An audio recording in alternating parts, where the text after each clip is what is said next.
Hi, my name's Brandon Kelly Beck, and today I'm here with Jared, who is just opening a new music studio in Easton, Vincent's Studio. That's it.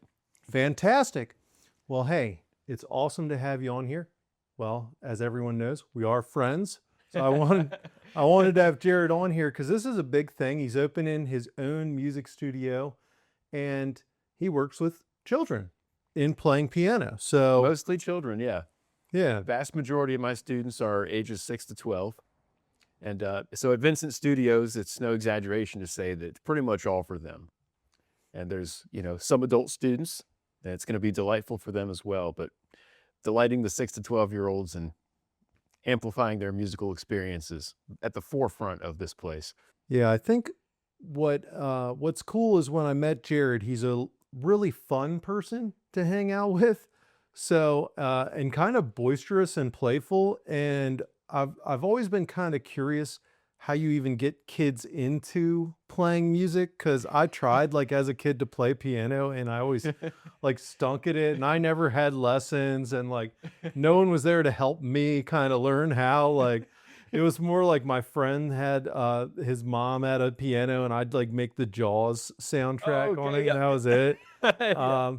So I was kind of curious, why would like your studio help kids to learn piano like better or quicker or like get them more engaged in Oh, learning? yeah. Well, yeah, a great question. I mean, I guess the main thing is not making the kids read music right off the bat. I wait a little bit to teach reading, and that's from Dr. Suzuki, a famous musical pedagogy expert on pedagogy being the art of teaching. So realized that kids learn how to talk well before they learn reading and writing. So musical education follows that same path. First, you learn songs, technique, and how to play them. And then next step is learning to read music. And what a difference that makes. It really works great for kids. They love it. So do you think everyone kind of teaches that way? Because I feel like a lot of even like personal music learning classes that I've done has always been more of the teach the music first than the playing first. Like I remember the first guitar course that I picked up, it was all about learning how to like read music and then Sure. play those little notes, little songs, Sure. whatever, like Mary Had a Little Lamb or something like Yeah. that. And but it was very much so like trying to get me to learn the music kind of thing. And it's definitely important to learn how to read music because it's a very efficient way to learn new songs if you can read music. Mhm. So the example I've been telling people lately is like you want to learn landscaping, but let's say the instructions are in Spanish. So if the instructions are in Spanish and you're not fluent, it's not going to be an efficient way to learn. So with my students, they all show up not knowing how to read music. However, they love music. Their parents tell me that they have lots of favorite songs that they sing along to.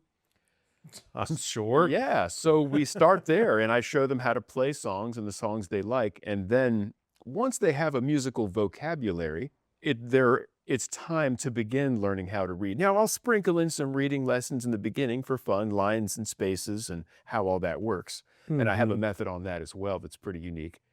But in the beginning, Okay. it's all about playing the music in the beginning by ear, memorizing, and that's what people hope for when they sign up for piano lessons. Honestly, if you go to piano lessons and your teacher starts hitting you with reading music too soon, a lot of adults I've talked to, they said that's when they were like, you know what? I thought this was going to be fun. Now this feels like math homework. Mm. I'm out of here. I'm just going to listen to music. Yeah. Yeah, you gotta create a fun experience for the person and, probably get them playing something right away Yeah, so that they actually feel like they're kind of accomplishing definitely. something, so to And they say. can, and they can, and that's where I come in, is I'm that person who shows them how to make their own songs in just a couple lessons, with a simple chord progression using bass notes when the right hand plays a melody, and kids look and they look and they say, "Oh my gosh, I'm making beautiful music," and it Mhm. doesn't take that long. Now, can they read it? No, and if I showed Yeah. them a sheet of paper with a bunch of notes on it, it'd take a while to decipher it. Mhm. Now, when it comes to reading music, I want to touch on that for just a second because in piano lessons in general, that's what people expect to learn is how to read music.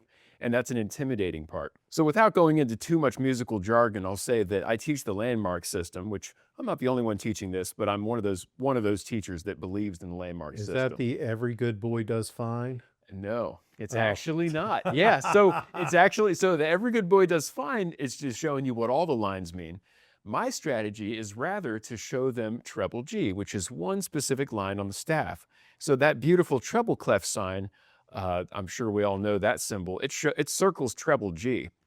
From treble G, I show the notes going up and down in the interval of seconds and thirds, and Mhm. kids can follow that. So rather than seeing a string of notes and saying all the letters, that's what G, A, B, C. Rather, they see G and then it goes up, goes down, goes down. And sometimes it skips one, which is called a third. Anyway, I have kids reading strings of music within 15 minutes. They can see the starting note, see where it goes, follow it without looking. Now, that's Mhm. not a priority until they have a repertoire and they can use all 10 fingers. I teach as young as 3. Mhm. Now, for 3-year-olds, it's all about technique and making sure all their fingers can operate the piano with good technique, setting them up for a lifetime of good habits and also to prevent injury. Well, it's probably like us with typing. Like we Yeah, had to use typing classes, so you have to like exactly. hit the certain keys on the certain fingers, and you have to Right. like just kind of get the muscles Exactly. worked first And on that. you can imagine that for these kids who their fingers and their physical coordination isn't there yet, if you were to try to make them Mm. read any music and take their eyes off of their hands, well, that wouldn't do them any good in the beginning. No, because isn't it when kids develop, they have the macro first? It's like a macro movement Mm. ability, and then the micro movements come as their like nervous system is developing. Right. So it's almost like you have to really take that time and let them kind of play with just doing the notes with Right. their fingers. Even just getting those curved fingers in the beginning and the thumb plays like this. Now, the fourth and fifth fingers, we call them in the piano world, the ring and the pinky finger, are the most difficult to use. You'll see this move happening.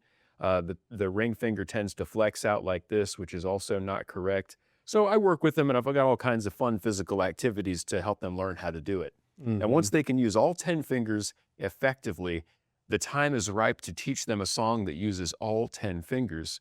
And then their repertoire will serve as a physical training module for them to use. So as they play that song every day until everyone in the house has it memorized, I'm sure. then they're No actually doubt. and they're developing these good habits. I always say practice makes permanent. Uh-huh. So let's say they learn a song and they're using their finger like I call it the smush, where the last finger joint is kind of flexed the wrong way. Now, for kids, that's fine because their cartilage is so loose. But if they get used to playing like that, they're kind of practicing a bad technique. Mhm. So, what I recommend to anyone watching who's thought about piano lessons, here's what a lot of people do: they teach themselves a few songs, and they have fun, and they say, "You know what? I think it's time for lessons." And then they come to me, and they've not developed these fingers. Their technique is just not going to serve them, and I've got to teach them how to unlearn a lot of the things they've kind of ingrained. So Mhm. it's better to this is my marketing pitch officially. Oh, It's yeah. it's better to come see a piano teacher for just a little bit and then go teach yourself. That way I can set you off to start on the right foot. So, yeah, even if you're an adult and you wanna learn, it's good Yeah. to, like, get a lesson first so that you have Sure. these little tips and Yeah. tricks to get going. There's lots of videos out there for adults to learn from. But something another piano teacher told me that stuck with me is you can watch the video, but the video can't watch you.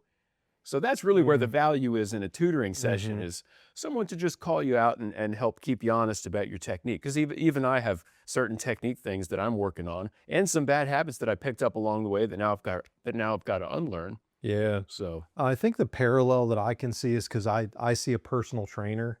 okay. Even though I have, like, good form lifting, it's not the complete optimal form, and if you get to, higher and higher levels of weightlifting, you have to have the perfect form for Right. all your muscles to be tuned to do the movements properly and build the proper muscle structure so that you don't get pain or injury later, and I've heard about people getting, Yeah, piano injuries or sure. depending how much they play, I'm sure, if you play tons and tons, 10 hours a day for 30 years, you might get arthritis in your fingers Yeah. even with perfect technique. Well, But it's a great parallel because, like you said, it has to be more and more perfect. That is so oh, true. yeah. That is so true of piano because let's say your technique works at this level. As a teacher, I can watch someone play and I say that how they're using the piano will work at that level. But if they were to try this other song that I know is coming up later in their lessons, it won't work for that. Mm, So they yeah, can't that see makes so they sense. can't see why it's a problem yet. And I say, "Well, 3 songs later, you're gonna wish you had killed that habit because it's gonna prevent you from reaching that next level." Yeah. And it makes me wonder if the person who I met who was starting to have the issues with their hands from playing so much, if they were having that perfect technique Right, ingrained, right. because they might have been playing since they were a little kid, but they were playing in their own way for many years and it worked well for them. But maybe now they're dealing with the consequences Sure. down the line, Yeah. which could very well be. Yeah. Because I don't know. I don't know anything about piano, or I never even saw them play. So who knows, you know? I Um, guess one of the other benefits for kids in general, is learning how to learn. Any private tutoring session where you've got a one-on-one with the teacher, mm, it's so valuable because I can see these kids, some of them when they come to me, I'm their first tutor because I teach very young. And they've mhm. never really had a teacher to be one-on-one with them, and what a difference that makes. Because some kids, they're in the back of the class or in the middle of the class getting away with stuff. And in my Yeah, classroom, I'm extremely patient, probably the most patient man in this town by I'm now, sure. to take my time with each individual student and guide them to, higher levels of piano playing, which requires focus from them, but I don't demand it.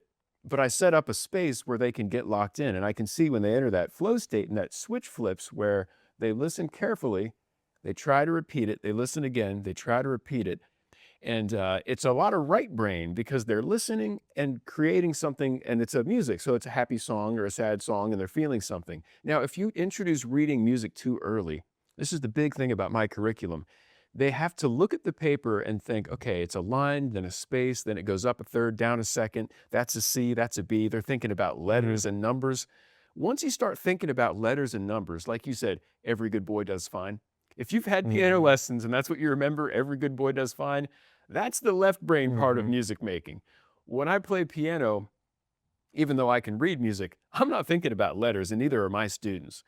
Even when they read, they're just watching the intervals go up and down. But the most important part of playing is learning a song, playing it from memory, from the heart, like the way you talk to your parents versus when you're reading out loud in class. Mm. When you're reading out loud in class, it sounds sort of halted and you gotta think. But when you talk to your friend, Yeah, it just it's comes. And natural. I can hear my students when they play at recitals, they don't bring sheet music up to the stage because they know that song. And when they play it, I can tell who's playing it because I'm listening to that student talk and express themselves. Mm. His Mary Had a Little Lamb, he couldn't forget it if he tried. Now, if you're reading Mary Had a Little Lamb, you're thinking, okay, Mary, that goes down, doom, doom. Now, someday you get really great at sight reading and fluent, and that's when it all comes together. But I Mhm. teach those things separately at the beginning. Yeah, that makes Yeah. sense. Yeah. And I think if you're able to help kids find that flow state, I'm sure that means when you see them in future lessons, you can help them to get to that state a little quicker and easier. Right. And this, let's face it, it takes a little bit of time working with Right. kids to get them into that pattern, or anyone for that matter. Yeah. But there's a difference between adult learning and, And kids and learning. for And kids 6 to 12, let's say 6 to 12 range, especially 6 to 9, I'm gonna get even more specific. I see in about 3 months of lessons with me is when I notice there's this calm, and they're a lot easier to work with. hmm, And I don't and it's not something that I have, intentionally made them do. It's something they naturally start to do to get results for hmm, themselves, and they learning how to learn and how to pay attention. And in the beginning, they're all over the place. hmm, Just getting a little bit of focus is one thing, and there's lots of I can tell how their attention span is, and that I'll have to switch activities frequently to keep them. hmm. And then I'm noticing those same students coming back about 3 months later, they'll sit down and kind of look over, like, okay, what do I do? And then I know, okay, you're a student now. You're ready to train. And that means they can train themselves. They have the patience to sit there with the song and say, okay, the right hand does this. The left hand has to do this other thing at the same time. And I see they make their little thinking faces. They're like trying to coordinate everything together Mhm. and then Mhm. impressing themselves and being like, wow, I'm getting pretty good. I can't believe I did that. Yeah. It's so interesting, this whole idea of training kids to then be able to learn appropriately Right. for piano. And then you got to think, as parents who may be watching this, how that may blend over into their studies so that then Exactly. they are able to stay focused longer on their schoolwork Right. to get better grades, Precisely. or how it can boost your child's confidence. You know, if Yeah. they actually Confidence can boost. Yeah. play, in front of people, Yeah. right? And then people recognize and they praise Yeah. kids for that, and then they are building their confidence. And then how they connect with other kids who are Oh, probably yeah. playing musical instruments as well. It's the best when I get two kids doing a duet together. It's the most Hmm. heartwarming thing you'll ever see. And then they usually want a hug after. It's so cool when two Yeah. kids play together. I'd say that math homework is a good example because I remember that math was kind of fun figuring out a math problem. Now, what's not fun about math is being intimidated, embarrassed, or frustrated about math. So when there's a time limit and you've got to be this smart by the test date or you Hmm. fail. The benefit to private tutoring and music lessons is you can't fail, but you can take forever. And taking forever Sure. usually is the fault of the instructor or the environment. With my students, I see progress, and I know it's because in the lesson, I'm adjusting for what their lifestyle is like. Let's say you've got the kind of family where sitting there to play piano in the living room every day at a busy schedule is just not going to happen. When the student comes in, I never say, did you practice all week? How was the practice going? And parents ask, they say, well, we haven't practiced a lot. Is that a problem? And that's a great question. And you'd be really surprised to know that not only am I never going to ask, but I'm going to know I know. When they come in, I say, let's work on your song. And I hear them start and I say, it sounds great. Whatever it really sounds like. I say, hey, it sounds great. Here's where you are. Mm. We're going to make it even better. We're going to work on it. And then a couple weeks go by and they're like, wow, I'm getting good. So it's a lot like a personal trainer where if you keep showing up to your appointments, you will get stronger. Now, Hmm. people hear piano lesson, and that implies I'm talking a lot about new concepts, but really I'm more like a personal trainer where they play their song and say, okay, can you play it again a little more mystical and gentle? Oh, wow, that sounds even better. Let's play it again with a different sound effect on the piano. And then by the end of the class, they're like, I'm getting really good at this. So, Yeah. yeah. I've heard you can learn things up to 20 times faster too if you add a component of fun to it. Yeah. So like that's kind of the key too. So maybe kids who aren't even having that time to practice because they're having fun, maybe they're doing it Right. and then perhaps they're like even just thinking about it later, and using their imagination on it because that can help Yeah. build the neurology too. So I think that's really fascinating. If you've ever heard of these kids who don't study because they don't really have to, that's a lot of Mhm. what happens with piano lessons is I have students who don't even own pianos and they're making great progress. They don't even own From like a once weekly lesson once too. all they play is in the lesson and they play their scales and chords and chord progressions beautifully. They play their repertoire beautifully. They work on a new song with me. Then they practice reading music in that order. More on that later, I guess. That's my curriculum. And then next week they do it again and they pick up where they left off. Mhm. Now, maybe they forget something, we review it, and then we move on. Mhm. But it's amazing how much progress they make. And of course, the students who learn something new and then go home and practice it, of course that helps. I'm not saying you don't have to Yeah, of practice. course. Of course it helps. However, realistic expectations and results is what I'm about. Now, when I first started teaching piano lessons, I had a guy who would constantly check on his kids to make sure they were getting better. Now, I knew they didn't practice. So here I am I've got to make sure these kids are getting better at piano without practicing. That was my first students. So my curriculum from day one has been designed to train these kids and help them get better, not to just say, well, it's been a week. Are you better yet? And put it all on them. Mhm. Now, that might make sense for certain adult students who want more accountability, but in general, people who pay for a session should be getting my full undivided attention, and their time should be Mhm. training and helping them get better. There's a method too. There's a language learning a method by this guy Michelle Thomas, and the way all of his language lessons go is he starts it by saying the responsibility of learning is not on the student; it's on the teacher. I like that. And the whole design of that is to instantly take the pressure off of the student, Yes. because pressure, like you said, messes up your ability to learn. Absolutely. Think about like anyone who's working, maybe your parent watching this and you're like, when you're working, if you have a high pressure job, it's like the work suffers. Like, not only does it usually take you longer to get it done, but it's not done as good. Like, Right. I always think it's funny when you read the job interview or the job description, it's like must work well under pressure. And I'm like, oh, you mean short staffed? I'm like, nah, I'm not like about that. Right. Like, you know, work in high pressure, fast paced environments. It's like, Right. that sounds awful to me. Like, I'm good on that. And kids like to be pushed and they like to train hard, and there's different types of kids, of course. So Yeah. half of them are daring, where if I show them something that looks tricky, they go, ho, that looks tricky. Oh boy, here we go. And Hmm. some kids just the opposite. The next page comes and there's a little nervousness flashes across their eyes and they say, oh, that looks hard. I don't know.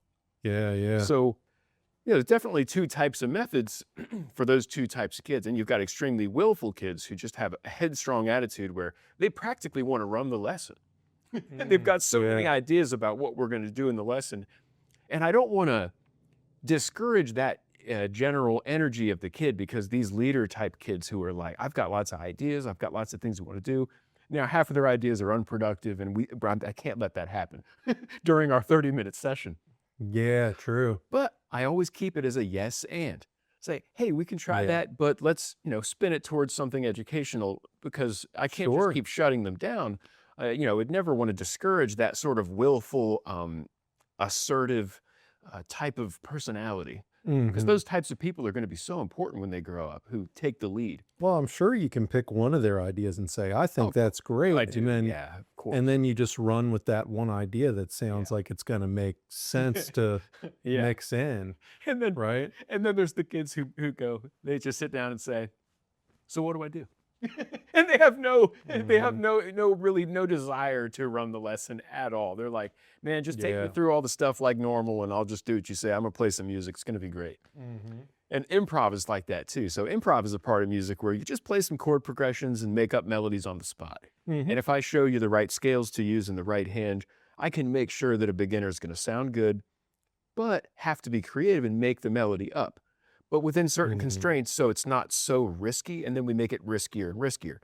So some kids say, finally, I can make my own stuff. I can't wait. And the other kids say, oh, I got to make up the melody myself. What should I do? Yeah. And they're really nervous to Yeah. expose themselves in this beautiful artistic way in front of me, I could see you know? that. And so Yeah. for them, I keep it real simple, and I'll even give them some melodic ideas. They'll copy mine. I'll copy theirs. And then I'll say, okay, I'm pushing you out of the nest so you can fly. Like, go ahead and play something. Yeah, they're probably just worried about, is it going to sound good, or Of course. like anyone Of who's course. playing. Yeah. What's it? And you've been doing this for a long time now, right? How many years you been teaching? Gosh, I'd say about 15 years I've been teaching. 15 years you've been teaching. And how long do you think you've been playing piano? Like, what age Playing were you when you started? playing for about 20 years, and well, let's see. Yeah, playing for about 20, and I took formal lessons for 7 years straight. And my lessons were Okay. intense, and my teacher actually so I took a lot of things he used and a lot of things I changed. And one of the things I changed was the pressure. So if I didn't Mm. practice, let's say I'm on page 5 and I come back still on page 5, my teacher would let me have it. He'd say, man, you should have this by now. Mm. That's what he'd tell me. And I'd walk in the door like, oh my gosh, I didn't really get a lot of time to practice this week. I'm feeling a lot of pressure. I kind of just played on the piano for fun. I didn't really learn the 4-page Beethoven sonata I was supposed to learn. Mm.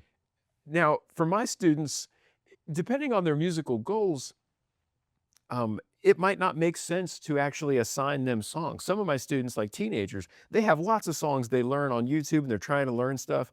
And for them, I make sure that my lessons support them, Hmm. I do sight reading training to help them read.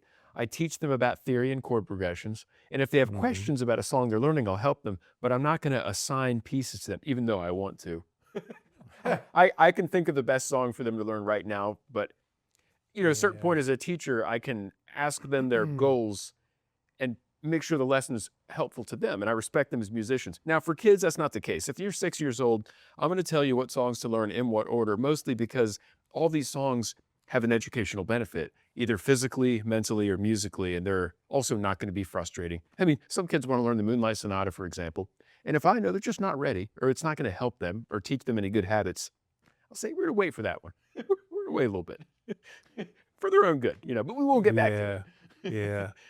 Well, you do. You have to read what the person is capable of so that you're going to keep them engaged. Right. And you can build some intrigue around that Yeah. too. Like, actually, I know the perfect song that's going to get you to be able to Right. do that. And adults tell me all the time at my age, they say, I went to learn piano and I went to learn this super crazy 4-page, incredibly complicated song. And I say, how'd that go? And they all say the same thing. Say, well, I learned the first probably maybe 30 to 45 seconds of it. It took forever. It was a pain in the butt, but I learned it. It's all muscle memory. And I gave up and got frustrated. And that's what it is. Mm. And maybe they started a new song. So they know the first quarter of like 5 really cool songs. And that's just the way it goes. Now this is going to get in a little bit of musical jargon, but there's layers of memorizing a song. There's remembering how the song sounds, which is the first step. We've both done that. You just listen Yeah, to it sure. enough, you got it. I've got it memorized up here. Then there's understanding the music theory, which is the chord progression, maybe what notes it uses and why, what scale. Maybe you understand deeply Hmm. why the song sounds like it does. There's also muscle memory. How does it physically feel to play it? And that's what a lot of people who don't take piano lessons rely on. They sit down and they start at the beginning and they can remember the whole thing. Hey, I'm talking to you, right? A lot of people listening probably are like, wait, that's how I learn songs. All I do is Hmm. start and my hands know the rest. And if you ask me to start over, I have to go back to the beginning to remember how it goes. Yeah, It's a muscle pattern. that's a learning tech a learning strategy too, because it's Yeah. like if you ask a person at a restaurant to tell you the specials, the waitress, like some people just memorize like visually they can tell you, Yes. but some people have to tell them to you in the order from the top, Sure. and if you interrupt them, they will have to start at the beginning again and go through. Yes. And it's just like a memorizational pattern that some people have. They're probably more auditory Yeah. is potentially what that type of person is. Different learning styles, auditory and visual and et cetera. Yeah, kinesthetic, Yeah. like some people, it might be that it's a kinesthetic pattern having to start from the beginning because that there's Absolutely. something that ticks it off. Like, Absolutely. And I think a lot of people listening, if you've taught yourself songs on an instrument, you'll remember that you start at the beginning and you remember the rest. But if you remember how it sounds and have muscle memory and you remember and you know a little bit about why the song sounds like it does. Like let's say you know what key you're in. There's 7 notes in a scale. And if you know what scale is, you know what 7 notes those are. A lot of people learn songs on the piano. They don't even know the names of the piano keys. And honestly, you don't need to play music. But if you do, it's just another layer of understanding that helps you remember the song hmm. and why it sounds like it does. And that's harder to forget. So So I'm curious, what got you first into wanting to play piano anyways? You could have picked any other instrument or, well, it doesn't sound like you were a little kid that wanted to learn how to play. no. It sounds like you started picking it up when you were like a teenager or something like Yeah. that. And so when I was 7, I was put in piano lessons and did not like it. Oh, okay. And so I quit and I was like, man, this is just not for me. And I was a terrible student, sure. And I don't blame the teacher at all. Mhm. Some teacher could have reached me, but I really don't put that on my teacher. I think I was just the kind of kid who was a little rebellious and just was like, I want to go Good. do something else.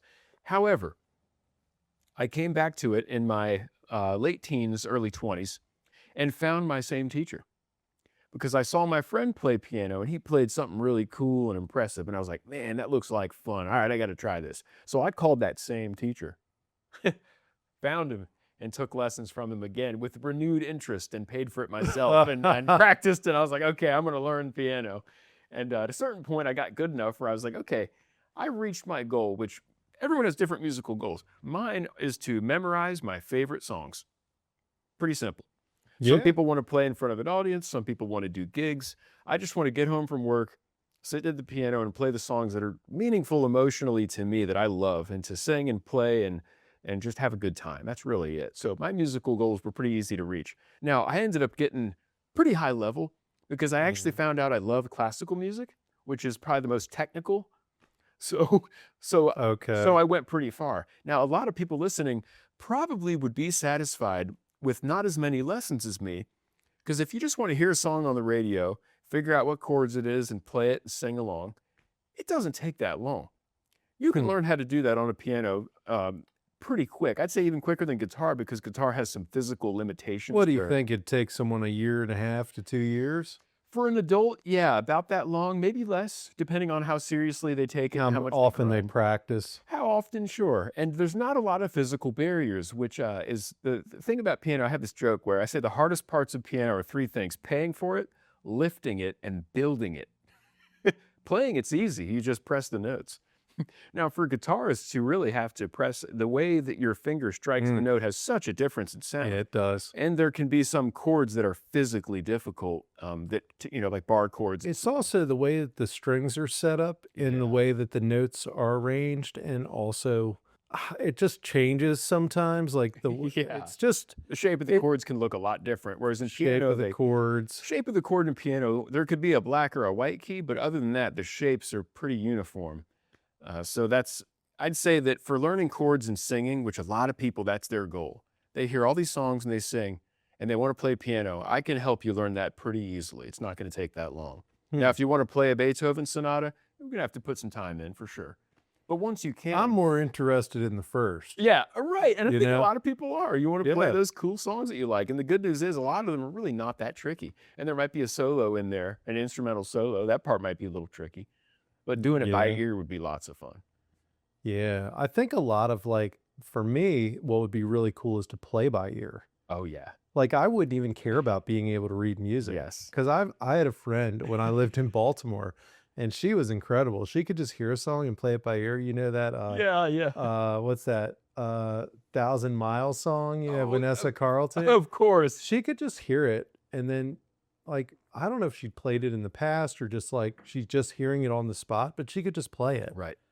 Now, I did that a lot. I did that a lot in the beginning. I would hear a song and just guess notes and then get better and better at guessing notes till you get this intuitive relationship with the piano. Now, once I learned how to read music, I didn't really do that as much, because if I wanted to learn a song, I would just print it out and there's the notes. But I think Mhm. there's a huge value to anyone who learns songs that way. Keep doing it. It's so good for you to sit there and, oh, there it is. I found the note. And then it goes here, because that is a Mm. skill that is so important.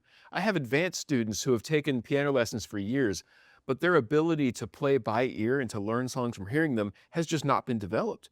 Mm. They've never tried, because from the beginning, they learned Every Good Boy Does Fine. I'll print the page out and I'll read it. They've never had to guess and gain this musical intuition for, getting really good at Yeah. hearing it and playing I've it. met people who all they can do is play off of sheet music. Yeah, me That's too. it. Yeah. But I've also, like my friend from Baltimore. I mean, I'm sure she could do that too. She was probably playing since a little kid, but she can just listen and play. And I thought, Right. like, how cool, how much would that cut down the time of learning a song? Yeah. Because like the hardest part, because I've played guitar for years, but I'm not that great. I can like strum chords and stuff like that. And the hardest part is reading the tablature, Oh, sure. guitar tabs, which is similar to reading music, but Right. it's like involving the frets of the guitar. And that seeing it and playing it can be so hard. Yeah. But then some songs that are like a finger picking song, like I can see the chords and just see the chords and figure out the finger picking pattern By ear. by ear. Yeah. And that's because finger picking is sometimes not that complicated, because you basically assign your thumb to the top three strings and you assign your three fingers to the bottom three strings. So that's the only way. That's like typically how people finger pick. So if you just start finger picking, you can kind of find. Yeah. There's only so many patterns that are pretty common with that. Yeah. It's not going to always work, but it's close enough, Well, you know? playing by ear is so fun. I think that it's the more fun way to do music because you feel really accomplished when you figure it out yourself rather than read it off a page. So the Yeah. first songs I teach are by ear. I teach a few songs by ear in the beginning for everybody, songs that use all 10 fingers, and I don't give them the paper. Sometimes I'll write some numbers or letters a little bit just to show them. And then I tell the student, I say, look, I'll show you and tell me when you're ready. And I'm going to take the paper away. We're going to do it again. And you're going to watch my hand, watch the piano, watch your hand, and really know it. And then when they play it, I can hear that there's no translation Hmm. because what you talked about, reading tabs and playing at the same time, you're translating the page and then putting it into a sound, which is a skill. Hmm. But it's not the exact same Yeah. skill as having music as your first language means I'm playing this song. Now I can do both now. I can read a page and play it, and I can just play from memory, and you want both. But in the beginning, Yeah. let me tell you, in the very beginning, you don't want really a lot of reading in there at all because not only does it Mhm. turn off students and it's not musical, it activates the left brain. It's very mathematical, Mm. and they're just not fluent yet. Their reading level is so low because they're just not fluent in that language yet. It would be like limiting your child to only say what they could spell and read, which would be next to nothing at 3 to 5. But Yeah. 3 to 5 year True. olds say some of the most ingenious, hilarious things, but they can't read or write. So as Mhm. musicians, you should never feel bad if you can't read music because you could probably still make some really beautiful music that's totally unique if people don't limit you to play what you can read. Mm. So, Yeah. It makes me want to try to learn a little bit of piano. yeah. Uh, I think the key, even, because we've talked about it, me doing some singing, you playing the piano, maybe Yeah. learning a little bit of piano, or just through singing while you're playing, I'll be able to recognize notes better, both in my Yeah. voice as well as on the piano, Sure. because they kind of go really good together, the Oh, yeah. piano and singing. It's perfect. I mean, and if you ever take vocal lessons, the teacher's using a piano to Yes. tune your voice Yes. because the piano is pure, it's a pure note. Yeah. Whereas guitar, it's a vibrating, it wobbles a little bit, so it's not as pure. And the way you strike the string in guitar has a difference it makes. Hmm. You could argue that a guitar has more control that way. You can bend the strings and you can use the pad or the nail to get a sharper sound or a more muted sound. So it's Yeah. more versatile, but the piano, you're right, it's more consistent. Yeah, definitely more consistent. And yeah, it sounds like you would really love to just learn how to make every chord on the piano, which is not that hard Yeah. with my system, circle of fifths. And then you print out a lead sheet for your favorite song and you have the chords. And you just follow along, play the chords, and sing. Now, that works only if you love and know the song, which those are the songs you want to sing anyway. Yeah. Yeah, I could see that. And then you have to learn a scale that goes with that song. And that's if you want to play the right hand to play melodies, then yeah, you'd probably want to know what scale you're in so you know which notes to press. Yeah. But if you just want to sing, you really just need to know how to make the chords. It's that easy. And I mean, I get people singing and playing songs so fast and they just don't realize how. And once you learn one, it's so much easier to learn the next five because a lot of the fundamentals are all built into that first one you learn. Well, and probably a lot of songs have the same chord Yeah. progressions too. I was listening and I heard a country song today that has the same chords as All Along the Watchtower by Jimi Hendrix. Same ones. I don't know. I didn't look it up to see, Yeah, but I'm pretty pretty sure. sure. Yeah. I'm pretty sure. Um, yeah, so I even saved the song just to kind of like, I'm going to listen to that later and then listen to All Along the Watchtower. And then Dave Matthews Band did a good cover of that. So I think it's the same. And Okay. they're more acoustic. So I think they would like Yeah. probably have the acoustical guitar pattern. But I'm pretty sure I was like, this is the same chord progression. So which is so random. Yeah. But it happens. I mean, what is it? You always see the same four chord progressions will play 100 different songs. Yes. And Kinda it's thing. and that's such a great thing to play with for young students too. You show them those four chords, rearrange them a few times, have them make up their own melodies, and it really opens their eyes to how I can make my own hit song right now. Do you ever listen to like a trending song, like how Frozen was big a few years Of ago, or course. like, Well, the students will request, they say, "Can you show me that song?" And sometimes we're both delighted in how easy it is. And sometimes those songs are really complex, like Jack's Lament from Nightmare Before Christmas. I had a student want okay, to learn, it's this very, very complex, rich harmonies, lots of different chords. The melody was all over the place. But then he was about four, I think he was 4 or 5. However, I was able to simplify it enough that he could play it. And to him, he was like, yeah, that's the song. Now, sure, I transposed it to an easier key with less black keys, and I left a few things out to make sure he could accomplish it. But yeah, you could see the magic when this kid is like, I could play this song. Like, I got it. yeah, yeah. And I guess one more thing on my curriculum is that I teach you 3 things. The first is how music works and technique. I do that in one. So I'll show you music has 7 notes, we practice them. Music has these 6 chords, we practice those. Part 2 of my piano lessons is repertoire, where we specifically learn a song and work on songs and the songs you know and what you're learning. The last part of the lesson, the last third, and it is 30-minute lessons, it's roughly 10, 10, and 10. The last part is reading and writing music. Mm-hmm. Now that's appropriate for your skill level. In the beginning, that's just maybe drawing some notes, quarter and half notes, 1 beat and 2, and that moves on to intervals, and that moves on to key signatures and drawing the treble clef and musical notation. So for some students, they love that part of class. They just have that kind of mind where they want to learn how to read music really well. And we could do all 30 minutes of that.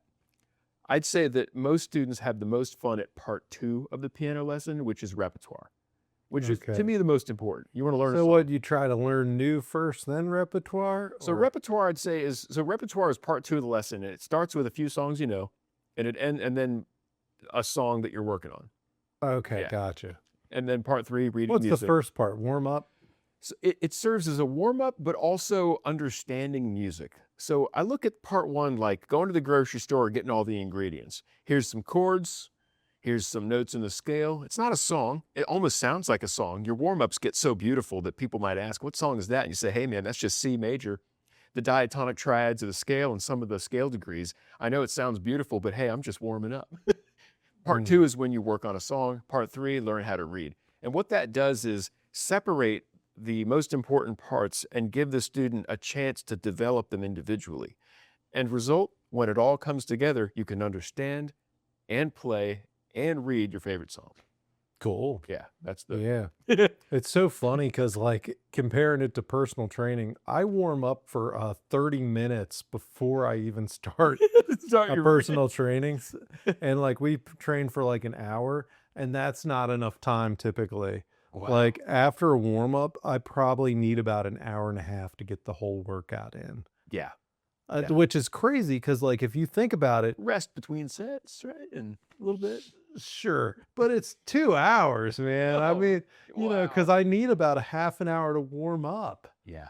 It's just I'm just telling you, man, it's like, it's well, because I work in weight loss and I get people like, "Hey, start working out," and they're like, "Yeah, I hit the gym for a half an hour." I'm like, Half an hour. "Half an hour? So you got warmed up?" Yeah. You know, I get it. You can get a good workout in a half an hour, but like realistically, it takes a long time to warm up I and guess stuff. probably your fitness goals have to do with it. I mean, if you're just, Yeah, it could be. Yeah. maybe they're just doing 30 minutes of cardio and their goal is cardiovascular development. Well, also, if you just go to like the free weights and start doing a bunch of different things, Sure. like, yeah, you could do like 30 minutes, but it's not going to have the right structure necessarily. Or you have to have if you are doing something, you got one heck of a structure going, Yeah, it you must be know? perfect. Yeah, like a perfect structure of supersetting different muscle groups so that you're like not wearing any one muscle group out in a Yeah. row so that you can keep that pace going for 30 minutes. Um, yeah, it probably does have a lot to do with my goals that I'm doing for mine. Yeah. I've been working out for coming up with my trainer a solid 2 years. So Nice. yeah. So you can imagine even with these kids working with you, even if they're doing once a week, like over the course, that might not sound like a much over the course of a month, but over the course of like 4 years, Oh, yeah. that adds up to be like, 200 lessons, Sure. you know, And they and play the whole time. I mean, these kids, I don't do now. There's a very select few students, mostly adults, who play all the time And in the lessons, they don't play, they just get advice. But the vast majority of students are kids who play a little between lessons. They play their songs, and then they play a lot during the lessons with me. Most important part of practicing at home, what I tell parents and kids, is just play your repertoire and then work a little bit on the new song. That's your practice. So when you're telling your kid to practice, the phrasing I prefer is, hey, why don't you play us a song? And they're going to play one of the songs they know really well. It's going to be great. They might play a few more. And if you're really lucky and they're really disciplined, then they'll start working on that song they're still trying to work out. And that's not going to sound so musical. It's Mhm. going to sound like you can hear them thinking and they're trying to learn it. Mm. And that's the part of practice that really produces progress. And in the beginning, it's okay if that only happens for 30 minutes a week with me, because that's really grinding. Playing a song you don't Mhm. know and trying to work it out Mm. almost requires a patient tutor to really help you. Otherwise, you're going to get frustrated. If you're trying to do long division alone at home, you're going to have a terrible time until you're Mhm. good at it. You want to have a tutor with you. Now, doing a bunch of math problems that are easy, that's the songs you do know. It's okay to do that alone. Now, in the classroom, we do scales and chord progressions and arpeggios, and then we practice sight reading. But at home, in the beginning, I'd say kids probably, what I'd like them to do is just play their songs and have fun. When you come into the classroom, I'll guide you through all this more intensive training. Yeah. So I that's kind of the system I've been working with, and this system has evolved over time, of course, and it's still evolving. You know, Mhm. every week I'm devising new ways to reach kids and adults and more effective ways to get them where I want them. I've gotten faster and faster, and that's what's rewarding to me, is taking someone who knows nothing. How quickly can I get them to, book two or to play at this level? Okay, next Mhm. kid shows up. I want to get him there in half that time. I want to see if I can get it there even quicker. What could I have done differently to get it, get those Mhm. breakthroughs quicker and quicker? Now, I guess that's not really monetarily effective because kids graduate sooner. you Well, know, sure, but there's always but another there's always song to another. learn, Of course, you and they know? still come to me because it's still beneficial to be guided through the process. But the thing is, Yeah. I'm not, it makes sense to make rapid progress is what I'm looking for, and adjusting the curriculum so that it skips Well, I through. think anytime you're learning something fast, you feel good about yourself, Yeah, yeah, right? exactly. If it takes forever to do something, and I mean, I'm that type of person where I don't do things very quickly and I do very complex things that don't happen quickly. Yeah. Like they just don't, you know? And there's So, and guys like you are great students because if I tell you, hey man, this is going to be complicated, it's going to take a little time, but you will see some insane results, but it's going to take a while. You'll say, hey, that's okay with me. yeah. Some people are just not that patient. I mean, I am just so patient. Like, I mean, I had a torn hip labrum and I needed surgery. The recovery to get back to full, wherever you were with your strength training, is a whole year. Oh, So you already know, like, this is going to be a long, process of, hey, you got to do some rehab. You're going to have to take it real easy on the hip for the first 6 months. Then at the 6 month point, you might get advancing a little bit in your exercises. Then 9 months to 12 months. Now you're getting sort of back to your, squat. Like I'm still not doing barbell back squatting yet. I'm coming up on a year, like just maybe doing it with just the bar with my trainer, once a month. It's what's up, like, bud? I know, man.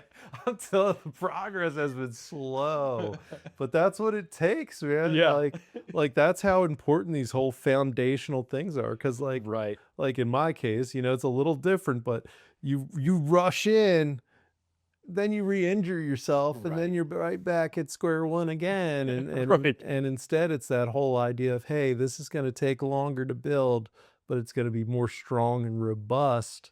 And I think that uh I like that analogy. I use fitness as an analogy a lot, and I'd say that we could do a little bit of both. Where I've got yeah, some things that are going to produce some quick results, but always put a little in that savings account for down the road, yeah, and then you got a little bit of both. yeah, I agree. Little short term, little long term. When I first started working out, there were a lot of gains to be had quick. Yeah, you that feels know good. yeah, there's a lot of gains to be had quick when you first get into it. So I think it's similar, especially when you're with someone who's working with you. Yeah, But then let's face it, if you're trying to get to the elite level, the like points that you're trying to score, they're harder to score as you get up there, you know? Absolutely. Yeah. Like think about your professional athletes. Like, when you're playing against LeBron James, it's a little bit harder to put the ball in the hoop than when you're playing horse with your buddy Yeah. back. Like they're just harder points to get. So, Exactly. uh, it just is what it is. That's the name of the game. It just gets harder and harder to get, and that's fine because, And it's unique. It's unique that some of these kids, because they put them. I've got several students I could think of right now who I love, and their issue is that they hold themselves to incredibly high standards. They want to play every song as fast as they can, which is of course harder and takes more dexterity. sure. And they basically won't slow down and take this calm, patient approach. They're just impatient. They think, I'm just going to jump in there. But then I watch, they jump in there and I say, oh, could you, I've got this exercise we should do first, if you don't mind, and then it'll help. They said, no, I got it. And then they start trying and trying. And then if I can't pull them away and and then I see them start to just get frustrated. And that just breaks Sure. my heart. And I watch them get frustrated and I'll see little tears streaming down their cheek and they're trying. I was like, hey, look, can let's try to change activities for a second. Let's pivot here because you're working yourself to death here and there's no reason to. Yeah. Now, of course, I have lots of strategies for helping those students understand how to slow down and understand how to break down a song and work on it in parts and to just be patient and merciful with themselves. Well, it's flow state. Get into that If flow state. if the Yeah. activity's too easy, you're not going to be in a flow state. Exactly. But if the activity's too hard, you can't get in a flow state either. You got to Yeah. find the perfect path so that you're really developing and you're in that state of mind because that's how you develop the quickest. And that's just it. It's that middle ground where you're right. So if it's too easy, so what I'm describing as an activity, if I stage it like, oh, here's an easier activity that'll help you, they'll go, easier. Nah, I don't need that. I can do this. So I have to say, here's a tricky activity that's going to help you get to where you need to go. Okay, I'm up for the challenge. Some kid like a challenge. Oh, yeah, yeah. And then there's the opposite. Some kids say, wait, a challenge? Nah, man, can you give me something easy? And so I'm always having to kind of figure out, wait. Yeah, you just label it differently. It's the same thing. Yeah, this one's real tricky.